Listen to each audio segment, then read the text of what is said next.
Lena Cordova was not the kind of person who demanded attention when she walked into a room. She was quiet. She was careful. She kept her head down and did her work without making a fuss about it. For 7 years, she had worked at a mid-sized marketing firm in the city, and in all that time, she had never once raised her voice in a meeting or fought for recognition she felt she deserved. Some people thought she was shy. Others assumed she simply did not care about climbing the ladder. But the truth was different. Lena cared deeply. She just believed that hard work would eventually speak for itself. She thought that if she kept showing up, kept delivering results, kept solving problems that others ignored, someone would eventually notice. Someone would tap her on the shoulder and say, "You deserve more." That tap never came. Every morning, Lena arrived at the office before most of her colleagues. She liked the quiet of those early hours. The hum of the air conditioning. The soft glow of her computer screen. She would settle into her small desk in the corner, the one near the window that nobody else wanted because the afternoon sun made it too warm, and she would begin her work. Her job was to analyze data and find patterns that could help the company make better decisions. It was not glamorous. There were no presentations in front of clients or handshakes with important people, but Lena loved it. She loved the puzzle of it. The way numbers could tell a story if you looked at them long enough. She loved the feeling of discovering something hidden, something everyone else had missed. Over the years, she had saved the company from several costly mistakes. Once, she caught an error in a major campaign budget that would have wasted over $50,000. Another time, she noticed that a client's target audience had shifted dramatically, and her report led to a complete strategy change that doubled the campaign's success. These were big wins, real contributions, but somehow, the credit never quite landed on her desk. Her supervisor at the time, a man named Raymond Holt, had a habit of presenting her findings as his own. He would walk into meetings with her reports tucked under his arm, speak confidently about insights he had barely read, and accept praise from the executives without ever mentioning her name. Lena noticed. Of course she noticed. But she told herself it did not matter. The work was getting done. The company was benefiting. That was enough. Except it was not enough. Not really. Deep down, Lena wanted more. She wanted to lead projects. Not just support them. She wanted a seat at the table where decisions were made. She wanted people to know her name, to see her as someone with ideas and vision, not just someone who crunched numbers in a corner. But every time she thought about speaking up, something held her back. A voice in her head, quiet but persistent, whispered that she was not ready, that she was not the type, that people like her did not get those opportunities. Then, one spring morning, everything changed. Lena arrived at work to find an email from the head of human resources. The company was looking for a new senior project manager. It was a leadership role, one that came with real responsibility and a team to oversee. The position had opened because the previous manager had left suddenly for a job in another city. Applications were due in 2 weeks. Lena read the email 3 times. Her heart beat a little faster with each reading. This was the kind of role she had dreamed about, the kind of role she had told herself she was not qualified for, even though she had been doing pieces of it unofficially for years. She closed the email and tried to focus on her regular work. But the words kept pulling at her thoughts. Senior project manager. Leadership role. Team to oversee. That evening, Lena sat in her small apartment with a cup of tea growing cold on the table beside her. She stared at the wall and thought about her life. 7 years at the same company. 7 years of early mornings and late nights. 7 years of watching other people get promoted while she stayed in her corner, doing excellent work that nobody seemed to remember. Was she really going to let another opportunity pass her by? She picked up her phone and called her younger sister. The one person who always told her the truth whether she wanted to hear it or not. "You should apply," her sister said without hesitation. "You have been waiting for permission your whole life. Nobody is going to give it to you. You have to take it yourself." Lena was quiet for a long moment. Then she said, "What if I am not good enough?" Her sister laughed. But it was a kind laugh, full of warmth. "You have been good enough for years. The only person who does not see it is you. That night, Lena started working on her application. She updated her resume for the first time in years. She wrote a cover letter that felt strange and uncomfortable because she was not used to talking about her own accomplishments. She listed the projects she had contributed to, the problems she had solved, the ideas she had brought to the table. By the time she finished, it was past midnight. Her eyes were tired, but her heart felt lighter than it had in a long time. She read through the application one last time, took a deep breath, and clicked submit. The next 2 weeks were the longest of her life. Lena tried to act normal at work, but she could not stop thinking about the application. She analyzed every interaction, every glance from her managers, searching for some sign that they had noticed her name on the list. But there was nothing. Just the usual routine. The usual invisibility. Then the interview invitations went out. Lena was sitting at her desk when the email arrived. Her hands trembled slightly as she opened it. She had made the shortlist. Out of dozens of applicants, she was one of 5 people who would interview for the position. She wanted to celebrate. She wanted to tell someone. But she kept it to herself, afraid that saying it out loud might somehow jinx it. Instead, she spent every spare moment preparing. She researched leadership strategies. She practiced answering tough questions in front of her bathroom mirror. She imagined herself in that role, leading a team, making decisions, finally being seen. Her colleagues started to notice the change in her. She seemed more focused, more determined. One of them, a kind older woman who had worked at the company for over 20 years, stopped by her desk one afternoon. "I heard you applied for the manager position," the woman said quietly. "Good for you. It is about time someone like you got a chance." Lena smiled, but she felt a knot of anxiety in her stomach. Someone like her. What did that mean? Did people see her as an underdog? As someone who did not quite belong in leadership? She pushed the doubt aside. She had come too far to turn back now. The night before her interview, Lena laid out her best professional outfit.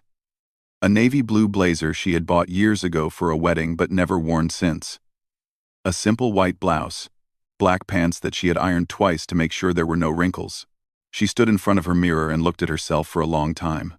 The woman staring back at her looked nervous, uncertain.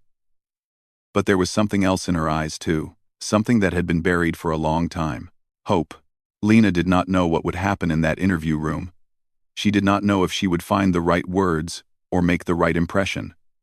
But for the first time in years, she was giving herself a chance. And that, she told herself, was already a kind of victory. The morning of the interview arrived with gray skies and a light rain that tapped against Lena's window like nervous fingers.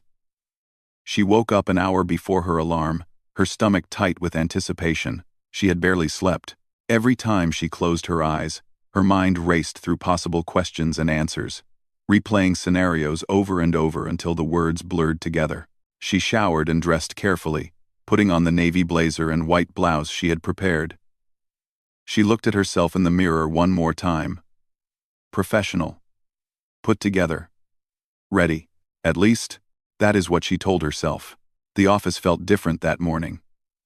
Or maybe Lena just noticed things she usually ignored. The way people glanced at her as she walked past. The whispered conversations that seemed to stop when she got too close. She knew the other candidates. 2 of them were men from the sales department, confident and loud, the kind of people who filled every room they entered. Another was a woman from client services who had only been with the company for 2 years, but had already made a name for herself through sheer force of personality. The 5th candidate was someone from another branch that Lena had never met. She was the only one from her department. The only one who worked behind the scenes instead of in front of clients. The only one who had spent years being invisible. The interviews were scheduled throughout the day. Lena's slot was at 2 in the afternoon. Right after lunch. She tried to work through the morning, but concentration was impossible. Her eyes kept drifting to the clock on her computer screen. Every minute felt like an hour. At noon, she went to the small break room to eat the sandwich she had packed. She was not hungry, but she forced herself to take a few bites. She needed the energy. She needed to stay sharp. That is when Victor Brandt walked in. Victor was the department head, the man who would be leading the interview panel. He had been with the company for over 15 years and had a reputation for being direct and demanding. Some people respected him, others feared him. Lena had always tried to stay out of his way. He was tall, with graying hair and a permanent expression that suggested he was mildly annoyed by everything around him. He poured himself a cup of coffee without acknowledging Lena's presence, which was not unusual.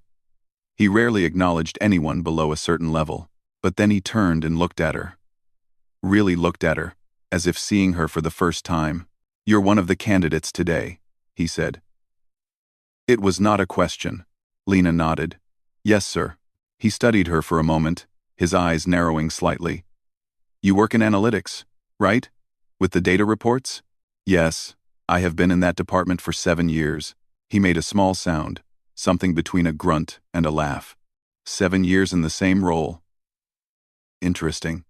Before Lena could respond, he walked out of the break room with his coffee, leaving her alone with the echo of his words. 7 years in the same role. The way he said it made it sound like a failure rather than dedication, like she had been stuck instead of committed. She pushed the thought away and finished her sandwich. At 1:45, Lena made her way to the conference room on the 3rd floor. The door was closed, and she could hear muffled voices inside. The previous candidate was still being interviewed. She sat in one of the chairs outside and waited, her hands folded in her lap, her heart pounding against her ribs. The door opened at exactly 2 o'clock. A young man from sales walked out, looking confident and relaxed. He gave Lena a brief nod as he passed. The kind of nod that said good luck, but also I already have this in the bag. A voice from inside called her name. Lena stood, smoothed her blazer, and walked into the room. The conference room was large and bright, with windows that overlooked the city street below. A long table stretched across the center, and behind it sat 3 people. Victor Brandt was in the middle, his coffee cup still in front of him. To his left was a woman from Human Resources, someone Lena had spoken to a few times over the years. To his right was another executive, a man she recognized but did not know personally. They gestured for her to sit in the single chair facing them. It felt like being on trial. "Thank you for coming, Lena," the woman from Human Resources said with a polite smile. "We have reviewed your application, and we are excited to learn more about your vision for this role." Lena nodded and thanked them for the opportunity. Her voice sounded steadier than she expected, which gave her a small boost of confidence. The first few questions were standard. Why did she want this position? What did she see as the biggest challenges facing the department? How would she handle conflict within a team? Lena answered each one carefully, drawing on the preparation she had done. She talked about collaboration and communication. She mentioned specific examples from her work, times when she had identified problems and helped solve them. The woman from Human Resources nodded along, taking notes. The other executive listened politely, but Victor Brandt barely reacted. He sat with his arms crossed, his expression unreadable. Then he leaned forward. "Let me ask you something," he said, cutting off the Human Resources woman who had been about to speak. "You have been in your current role for 7 years. In all that time, you have never led a team. You have never managed a project from start to finish.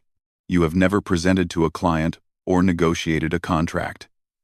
He paused, letting each point land like a stone. "What makes you think you are ready for this?" Lena felt her throat tighten. She had expected tough questions, but there was something in his tone that felt personal, dismissive. "I believe my experience has prepared me in different ways," she began. "I understand how projects work from the inside. I know how to analyze information and make recommendations that—" "Recommendations," Victor interrupted. "Exactly. You make recommendations. Other people make decisions. Other people lead." He leaned back in his chair and looked at her with something close to pity. "Lena, I am going to be honest with you, because I think you deserve honesty. Some people are meant to support, and some people are meant to lead. There is no shame in being a supporting player. The company needs people like you. But leadership requires something else. It requires presence, authority, the ability to walk into a room and command respect." He gestured vaguely at her. "I just do not see that in you." I am sorry. The room went silent. The woman from Human Resources looked uncomfortable. The other executives stared at the table. Lena sat frozen, her mind blank. She wanted to defend herself, to push back, to prove him wrong. But the words would not come. Her confidence, so carefully built over the past 2 weeks, crumbled like paper in the rain. Do you have anything else to add? Victor asked, already sounding bored. Lena shook her head slowly. No, she whispered. Thank you for your time. She stood and walked out of the room on legs that felt like they belonged to someone else. The door closed behind her with a soft click that sounded impossibly loud. She made it to the bathroom before the tears came. She locked herself in a stall and pressed her hands against her face, trying to muffle the sound of her crying. 7 years. 7 years of hard work and dedication. And this was what it came down to. A man who barely knew her, telling her in front of others that she was not enough, that she would never be enough. She stayed in that stall for 20 minutes, until her breathing steadied and her eyes stopped burning. Then she splashed cold water on her face, straightened her blazer, and walked back to her desk, as if nothing had happened. Her colleagues did not ask how the interview went. Maybe they could see it on her face. Maybe they simply did not care. A week later, the announcement came. The position went to one of the men from sales, a guy named Preston, who had been with the company for only 3 years. He was charming and confident, the kind of person who made everything look easy. Everyone congratulated him. There was cake in the break room. Lena did not eat any cake. That night, she sat alone in her apartment again, staring at the same wall she had stared at before submitting her application. The hope she had felt seemed like a distant memory now. Something foolish and naive. Victor Brandt's words echoed in her head. Some people are meant to support. I just do not see that in you. Maybe he was right, she thought. Maybe she had been foolish to believe she could be anything more than what she already was. But somewhere beneath the hurt and the humiliation, a tiny ember of anger flickered to life. It was small and quiet, easy to ignore. But it was there, and it was not going away. 3 weeks passed after the interview, and Lena did what she had always done. She kept her head down.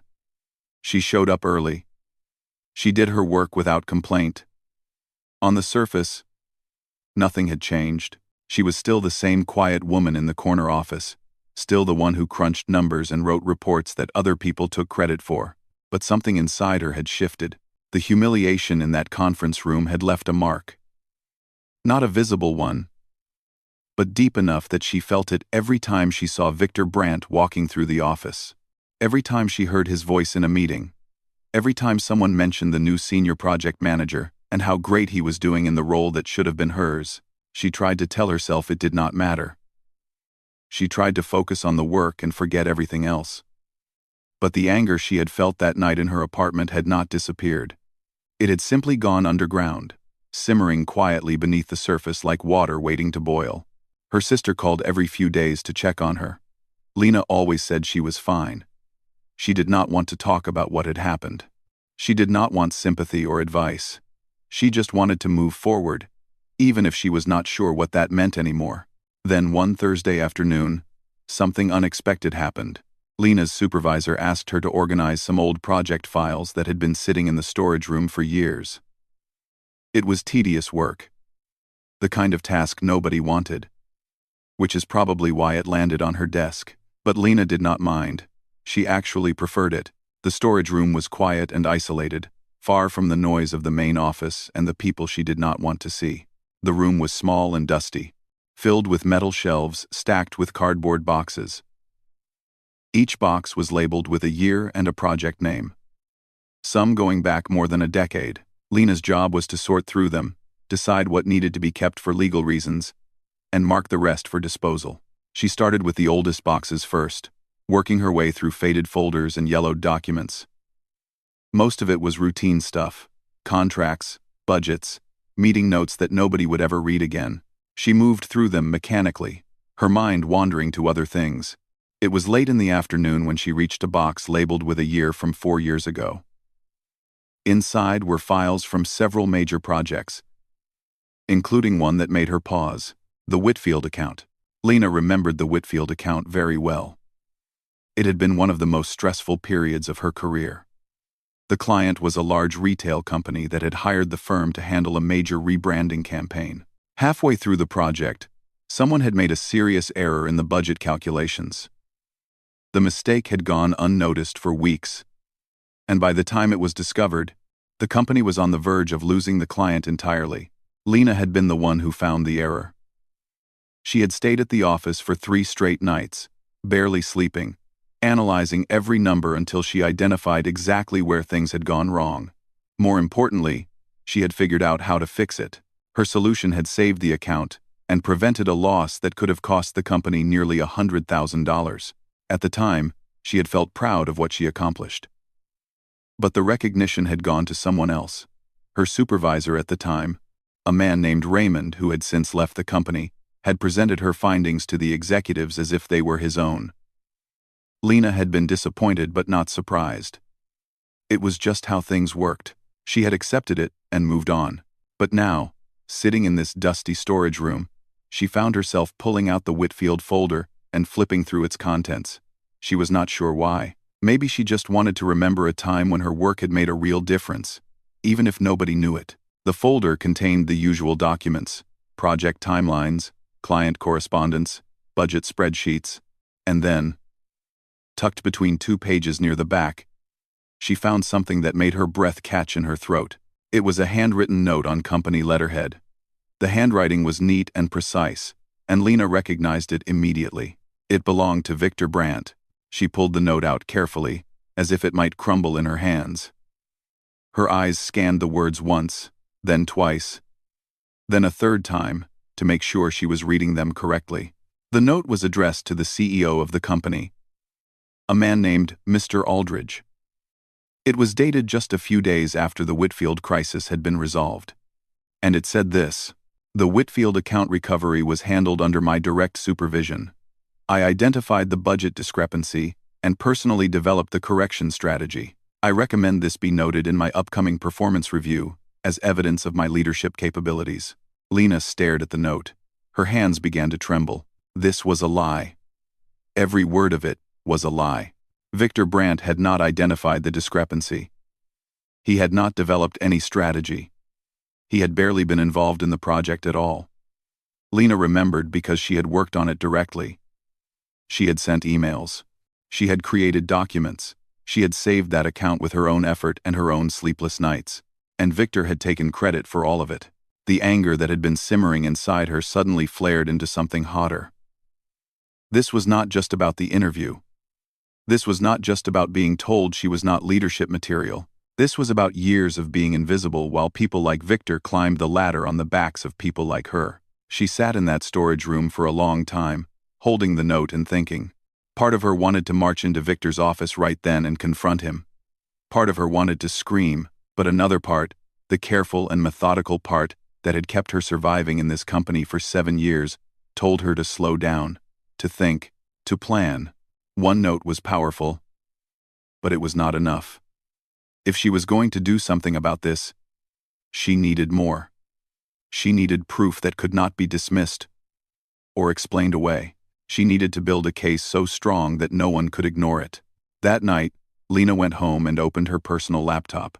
She had kept copies of many of her work emails over the years, a habit she had developed early in her career when she realized that documentation was the only protection she had. She started searching through them, looking for anything related to the Whitfield account. It did not take long to find what she needed. There were emails she had sent to her supervisor at the time, explaining the error she had discovered. There were drafts of the correction strategy, saved with timestamps that proved she had created them days before Victor's note was written. There were messages to colleagues asking for data, messages that showed clearly that she had been the one driving the solution. The evidence was all there. It had been sitting in her files for 4 years, waiting. Lena printed everything out and placed it in a folder beside the handwritten note. She looked at the stack of papers on her kitchen table and felt something she had not felt in a long time: power. For the first time, she was not just a quiet worker hoping to be noticed. She had proof. She had leverage. She had a choice about what to do next. She could let it go. She could put the folder away and continue with her life as if nothing had happened. That would be the safe option. The easy option. The option that the old Lena would have chosen without hesitation. But she was not the old Lena anymore. Victor Brandt had stood in that conference room and told her she did not have what it takes to be a leader. He had humiliated her in front of others. He had made her feel small and worthless. And now she had discovered that his entire reputation was built on stolen work. Her work. She closed the folder and placed her hand on top of it. Her heart was beating fast, but her mind was calm. Clear. She did not know exactly what she was going to do yet. But she knew one thing for certain. Victor Brandt was going to learn that the quiet ones are often the most dangerous, and she was done being invisible. Lena spent the next 3 days preparing. She did not rush. She did not act on impulse. She had waited 7 years for recognition. And she could wait a few more days to make sure she did this right.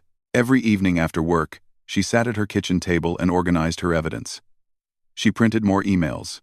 She highlighted key dates and timestamps.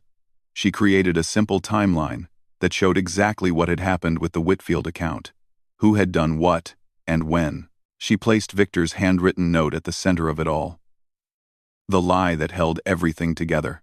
By the end of the 3rd day, she had a folder thick with proof. Not accusations. Not opinions. Just facts. Documents that spoke for themselves, but having evidence was only part of the challenge. The harder question was what to do with it. She could go to human resources. But human resources reported to the executive team, and Victor was a department head with 15 years of influence. She had seen what happened when lower-level employees complained about people in power. The complaints disappeared. The employees did not last long after that. She could leak the information somehow, let it spread through the office, until someone higher up was forced to pay attention. But that felt cowardly, and it could easily backfire, making her look like a troublemaker instead of someone seeking justice. No. There was only one path that made sense. She had to go directly to the top. Mr. Aldridge, the CEO, was not someone Lena had ever spoken to personally. He was a distant figure in the company. Someone she saw occasionally in the hallways or at all-hands meetings. He seemed fair. From what she could tell, he had a reputation for valuing honesty and hard work, but she had no idea how he would react to what she was about to bring him. On Monday morning, Lena arrived at the office earlier than usual.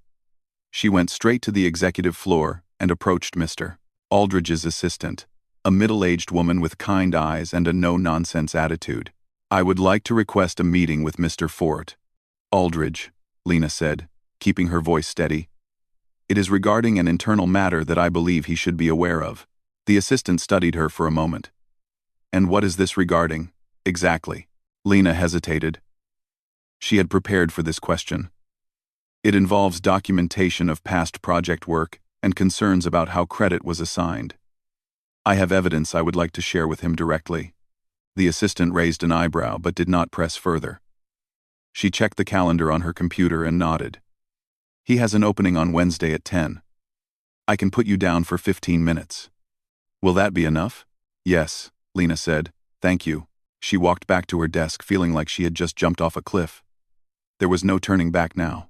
In 2 days, she would be sitting across from the most powerful person in the company, telling him that one of his department heads was a fraud. The news spread faster than she expected. By Tuesday afternoon, Victor Brandt had heard that someone from the analytics department had requested a private meeting with the CEO. He did not know the details, but he knew it was Lena. And he found it amusing. She heard about his reaction from a colleague who had overheard him talking in the break room. "She is wasting her time," Victor had said with a laugh. "Aldridge is not going to listen to someone like her. She probably wants to complain about the interview. Some people just cannot accept that they are not meant for bigger things." The words stung, but they also strengthened her resolve. Victor was so confident in his position, so certain that the rules did not apply to him.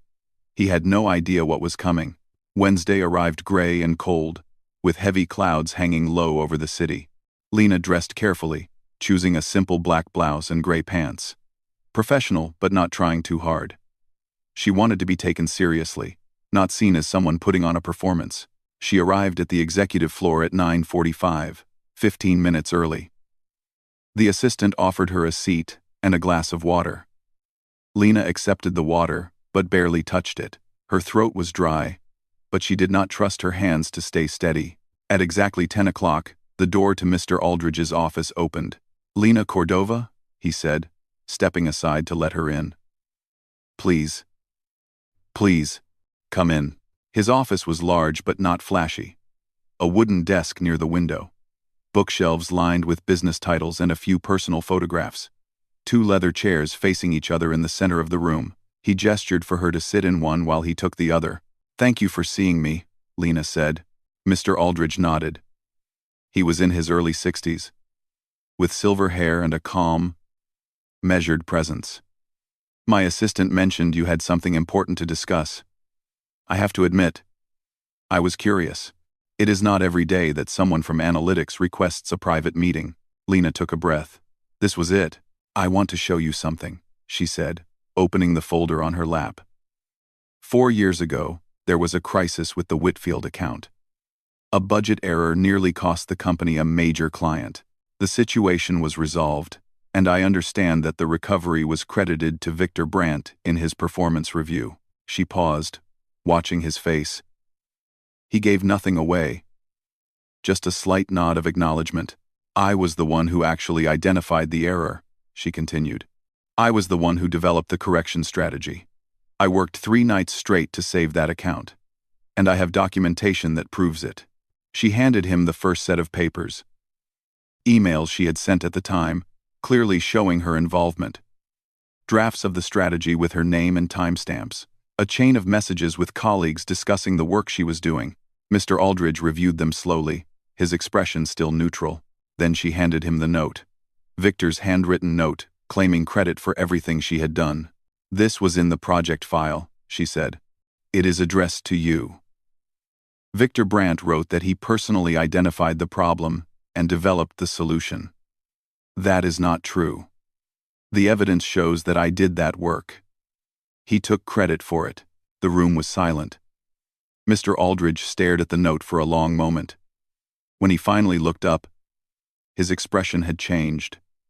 The polite curiosity was gone. In its place was something harder, something serious. "Why are you bringing this to me now?" he asked. "This happened 4 years ago." Lena had expected this question. She answered honestly. "Because I did not know about the note until recently. I found it by accident while organizing old files. And because..." She paused, choosing her words carefully. "Because 3 weeks ago, I interviewed for the senior project manager position. Victor Brandt was on the panel. He told me, in front of others, that I was not leadership material, that some people are meant to support, not lead." She met Mr. Aldridge's eyes directly. "I have spent 7 years at this company doing excellent work that other people have taken credit for. I stayed quiet because I believed that hard work would eventually be recognized. But I have learned that staying quiet only protects the people who take advantage of you. It does not protect anyone else." Mr. Aldridge leaned back in his chair. He looked at the documents spread across his lap, then back at her. "This is a serious accusation," he said slowly. "I know," Lena replied. "That is why I brought evidence instead of just words." He was quiet for a moment. Then he did something she did not expect.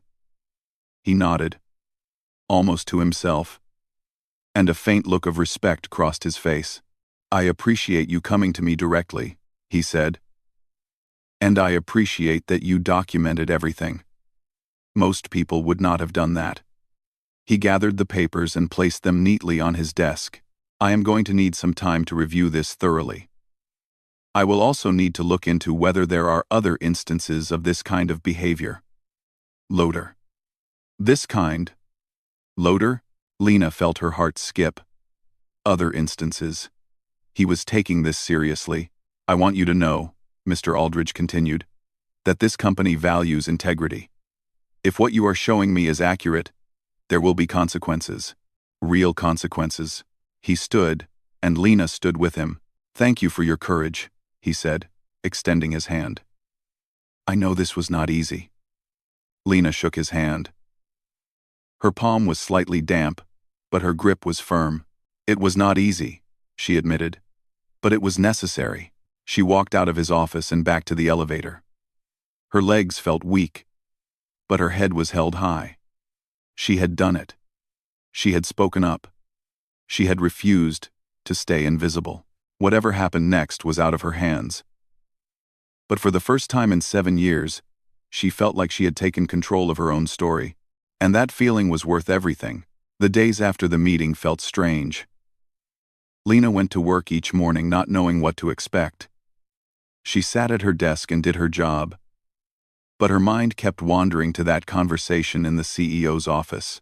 She replayed it over and over, analyzing every word Mr. Aldridge had said, searching for clues about what might happen next. For the first few days, nothing changed. The office hummed along as usual. People typed on their keyboards, took coffee breaks, complained about deadlines. Victor Brandt walked through the halls with the same confident stride he always had, completely unaware that his world was about to shift. Then, on Friday afternoon, Lena noticed something unusual. 2 people from Human Resources were seen entering Mr. Aldridge's office. They stayed for over an hour. When they left, their faces were serious. The following Monday, a company-wide email announced that an internal review was being conducted regarding project documentation and credit attribution practices. The email was vague, but Lena understood what it meant. They were looking into Victor. Word spread quickly. People whispered in hallways and break rooms. Nobody knew exactly what was happening, but everyone sensed that something big was coming. A few colleagues glanced at Lena with curiosity, as if wondering whether she knew more than she was letting on. She kept her head down and said nothing. 2 weeks into the review, something unexpected happened. Lena received an email from a woman named Diane, who worked in a different department on another floor. Lena had never spoken to her before. The email was short. It said, "I heard about what you did. I want you to know you are not alone. Can we talk?" They met in a quiet corner of the cafeteria during lunch. Diane was in her 40s, with tired eyes and a cautious way of speaking. She told Lena that 3 years ago, she had developed a client retention strategy that had significantly improved revenue for her department. Victor Brandt, who had been loosely overseeing the project, had presented the strategy to the executive team as his own initiative. Diane had been too afraid to say anything at the time. She needed her job. She had 2 kids at home and could not afford to make waves. "I always regretted staying silent," Diane said quietly. "When I heard someone finally spoke up, I knew I had to come forward too." Quote, Lena listened, her heart heavy with recognition. Diane's story was so similar to her own. Different details, same pattern, the same quiet theft of credit, the same fear of speaking up. By the end of that week, 2 more women had reached out. One had worked under Victor 5 years ago and had a similar experience. The other had witnessed him taking credit for a colleague's work, but had been too new at the company to say anything. They all agreed to share their stories with Human Resources as part of the review. The investigation was no longer about one incident. It was about a pattern. Lena did not see much of Victor during those weeks. He seemed to be spending more time in closed-door meetings, his confident demeanor slowly fading. She heard from a colleague that he had been seen arguing with someone from HR in the parking lot. Another person mentioned that he had started coming in late and leaving early, which was unusual for someone who always made a show of being the first to arrive and the last to leave. Then, on a cold Thursday morning, exactly 1 month after Lena's meeting with Mr. Aldridge, the announcement came. An email went out to the entire company. It stated that Victor Brandt had resigned from his position as department head, effective immediately. The email thanked him for his years of service and wished him well in his future endeavors. It was polite and professional, the kind of message companies send when they want to end things quietly. But everyone knew the truth. Victor had not resigned by choice. He had been pushed out. Lena read the email 3 times. She expected to feel triumphant. She expected to feel vindicated. But instead, she felt something more complicated. Relief. Mostly. and a strange kind of sadness, not for Victor, but for all the years she had spent doubting herself, all the time she had believed that she was not good enough, when really, she had just been working in a system that was designed to keep her small. The office buzzed with gossip for days. Some people were shocked. Others admitted they had always suspected something was off about Victor. A few even came up to Lena quietly and thanked her for having the courage to speak up. She accepted their thanks with a simple nod. She did not want to be seen as a hero. She had just done what needed to be done. 3 weeks later, Lena received another meeting request. This time, it was from Mr. Aldridge himself. She walked into his office not knowing what to expect. He greeted her warmly and gestured for her to sit in the same leather chair she had occupied during their first conversation. "I wanted to thank you again," he said. "What you did took real courage. And because of you, we discovered a problem that had been hidden for years." "That matters." Lena nodded, unsure of what to say. Mr. Aldridge leaned forward slightly. "I also want to talk to you about something else. The senior project manager position that was filled a few months ago." He paused. "The person in that role has decided to pursue an opportunity elsewhere. The position is open again." Lena's breath caught in her throat. "I reviewed your original application," he continued, "and I spoke with several people who have worked with you over the years. The feedback was unanimous. You are exactly the kind of person we need in leadership. Someone who is thorough, dedicated, and honest. Someone who leads by example, not by taking credit for others." He smiled slightly. "The position is yours if you want it." For a moment, Lena could not speak. She thought about all the years she had spent waiting to be noticed. All the times she had told herself that her work would speak for itself. All the moments she had swallowed her frustration and kept going because she did not know what else to do. And now, here she was, being offered the very thing she had been told she was not good enough for. "Yes," she said finally, her voice steady. "I want it." Mr. Aldridge extended his hand, and she shook it firmly. Her first day as senior project manager was quieter than she expected. There was no big celebration, no dramatic moment of triumph, just a new office, a new title, and a team that looked at her with a mixture of curiosity and respect. She spent the morning setting up her desk. She arranged her computer, her notebooks, her pens, and then she pulled out one final item from her bag, a small framed quote she had printed at home the night before. She placed it on her desk where she could see it every day. The words were simple, but they meant everything to her. "Your silence protects the people who underestimate you. Your voice protects everyone else." She looked at the quote for a long moment, remembering everything she had been through to get here. The years of invisibility, the humiliation in that conference room, the fear and doubt that had almost held her back, and the moment she finally decided that she deserved more. There would be challenges ahead. She knew that. Leadership was not easy, and there would be people who doubted her, people who tested her, people who underestimated her, just as Victor had. But she was not the same woman who had sat in that interview room, frozen and speechless while someone tore her down. She had found her voice, and she was never going to lose it again. That afternoon, a young woman from the analytics department knocked on her door. She was new to the company, nervous and eager, reminding Lena so much of herself 7 years ago. "I just wanted to introduce myself," the young woman said shyly. "I have heard a lot about you, about what you did. I think it is really inspiring." Lena smiled and gestured for her to come in. "Thank you," she said. "But I want you to know something. You do not have to wait for someone else to recognize your worth. If you do good work, make sure people know it. Speak up for yourself. Do not wait as long as I did." The young woman nodded, her eyes bright with something that looked like hope, and in that moment, Lena realized that her story was not just about her own redemption. It was about making sure the next generation of quiet, hard-working, overlooked people did not have to fight the same battles she did. That was the real victory. Not the title, not the office, but the chance to change things for someone else. And that made every struggle worth it.